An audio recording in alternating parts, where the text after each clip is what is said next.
నచ్చిందా? అన్న గా అమ్మాయి మీకు తెలుసా అన్న? మన పక్కన మీ సేవలో ఎంప్లాయీ కదా. మరి గిన్ని దినాల నుంచి ఉన్న ఇప్పుడు కనపడలేదేందన్నా? నువ్వు ఆ పక్కన కిటికీ మూయకుండా ఉంటే నీకు మొదటి రోజు కనిపించేది.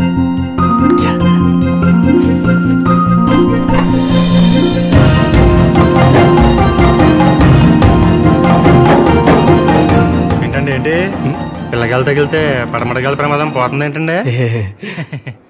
రాత్రి ఫోన్ చేస్తాను నేను. అబ్బబ్బబ్బబ్బబ్బా, సంవత్సరం క్రితం తాళరేవు పక్కన 10 సెంట్లు స్థలం కొన్నాం కదా, అది ఇప్పుడు సెంటు 2 లక్షలు పలుకుతుందంట. మనం కొనాలి వచ్చే బాబా, ఆ మధ్యలో 10 లక్షలు. భూ కైలాష్, నీకు మార్కెట్ అర్థం అవటం లేదు. ఈ రోజుల్లో భూమి మీద ఎక్కడ భూమి కొన్నా ఆ మాత్రం పెరగడం కామనే. సంవత్సరం క్రితం పెద్ద రేవు దగ్గర సుబ్బరాజు గారు లేఅవుట్ లో కొనమని గుర్తుందా? ఇప్పుడు గుర్తురాదులే.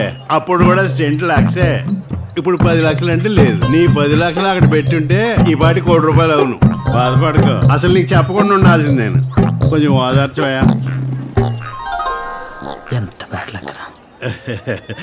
ఈ ఏదో 4 రోజుల దాకా నిద్రాటది మనం ఇచ్చింది దెబ్బకి. జాన్ బాబు ఎలా ఇచ్చాను రా? మీరు సూపర్ అండి. జీవితాంతం కష్టపడిన ₹1,00,00,000 సంపాదించగలవా? నువ్వు ఊరుకోరా. ఆడు సునకానందం తీర్చుకోవడానికి నిన్ను గిల్లేసి వెళ్ళిపోయాడు. అడు చూడు ఎలాగ ఎంజాయ్ చేస్తున్నాడా. లేకపోతే నా ముందు ఆనందపడతాడా? వాళ్ళ ఆనందంగా ఉంటే చూడలేరు మీరే. నేనే కాదు, మా అమ్మ కూడా ఇంతే. నువ్వు ఆనందంగా ఉన్నాడు. ఊరుకోరు బాబా, నా గురించి వీడు దోలు తీర్చాలి.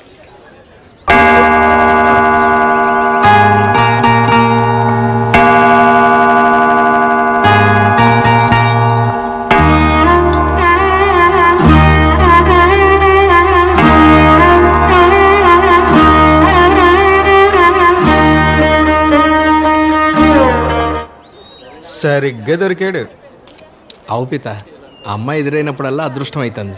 అదృష్టం దగ్గరైతే నీకు ట్రాన్స్ఫర్ వస్తుందో రాదో తెలుసుకోవాలి. నువ్వు ముందు ఆ అమ్మాయి డేట్ ఆఫ్ బర్త్ పంపించు.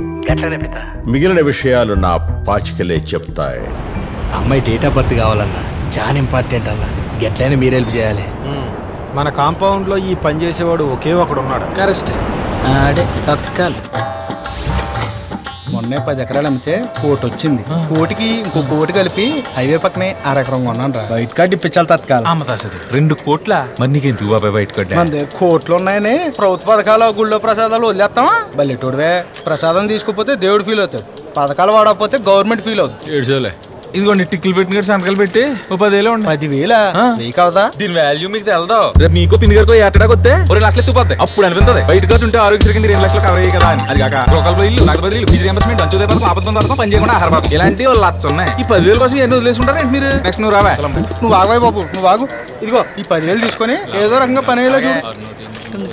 వారంలో అవ్వాలా? వారం ఎందుకు బాబాయ్, 7 రోజులు నీకు ఆర్మీ ఇంటికి వచ్చేది. సరే పిన్ అడిగినని చెప్పండి. అలాగే.